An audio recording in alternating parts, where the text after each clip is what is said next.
Well, we're at the Battle of Big Cabin Creek. This is not far where I grew up and raised my family in Vinita.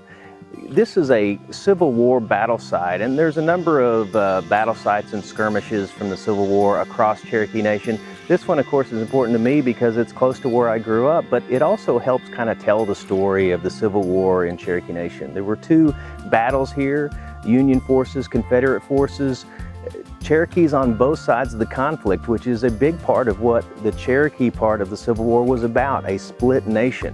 And in this particular site, there were two battles, one in 1863, the Union was the victor in that one, and in 1864, September of 1864, the Confederate forces, led by General Stan Wadey, won that battle. And so if people come here to my part of Cherokee Nation where I grew up, one of the great things to see is this battle site that's been preserved. And I think it's important to tell our history and to tell all of our history, including the part of the Civil War that really split our people in half.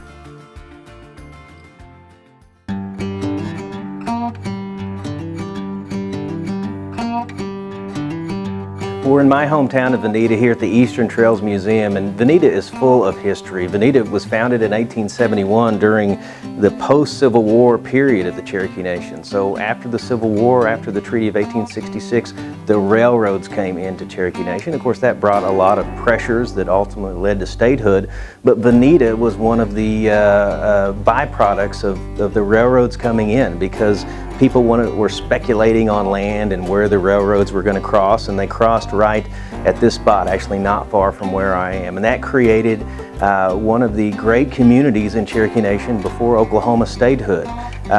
Schools were built, including Willie Hossel College, where Will Rogers attended. Lots of other elements of community life sprung up here in the late 19th century. And if you go to our downtown area, you can see elements of that. You can see the old brick buildings built before statehood. If you look on some of the names, you can see names like Buffington. Of course, the Buffington family included Chief Tom Buffington, who was the last chief from Vinita before I was chief, and that was 121 years ago. And so there's great history here. You can walk downtown Vinita and you can see the Vinita Daily Journal that goes back to a newspaper called the Vinita Indian Chieftain that was started in the 1870s. And it's one of the longest continuously printed newspapers in all of this part of the country. And so great history was recorded day to day in that great newspaper.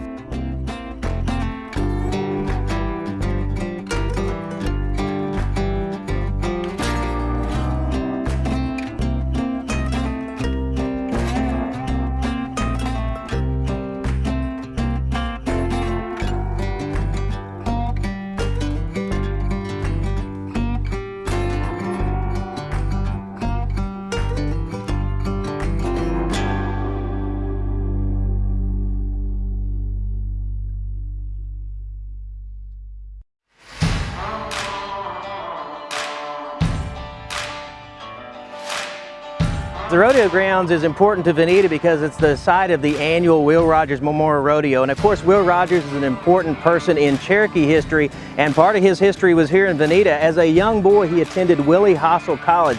And I can tell you, as a young boy growing up, I thought Will Rogers and Vinita were synonymous because this town literally shuts down for the rodeo parade, and the rodeo is the biggest event of the year. Now, Will Rogers passed away, of course, in a tragic plane accident, but before he passed away, he visited Vinita. And the story around town goes that he told the leaders of Vinita, if you will have a rodeo every year, I will come back to it every year. He didn't get a chance to come back to it because he died in the plane accident in Alaska, but we started the rodeo and we've kept it up ever since. It's an important part of Vinita history, important part of Route 66 history because we're right next to Route 66, and of course all of that is an important part of Cherokee history.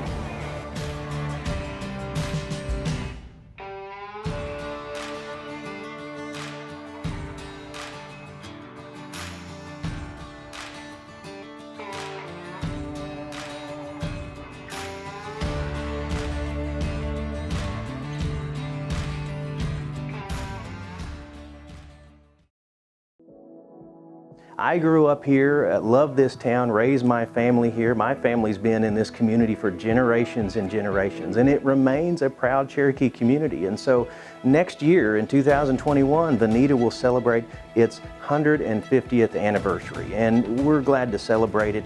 It's a strong Cherokee community. If you come to Vinita, you can see all sorts of elements of Cherokee history and much of our culture. Annabelle Mitchell was a great potter who revived Southeastern pottery. She called Vinita her home.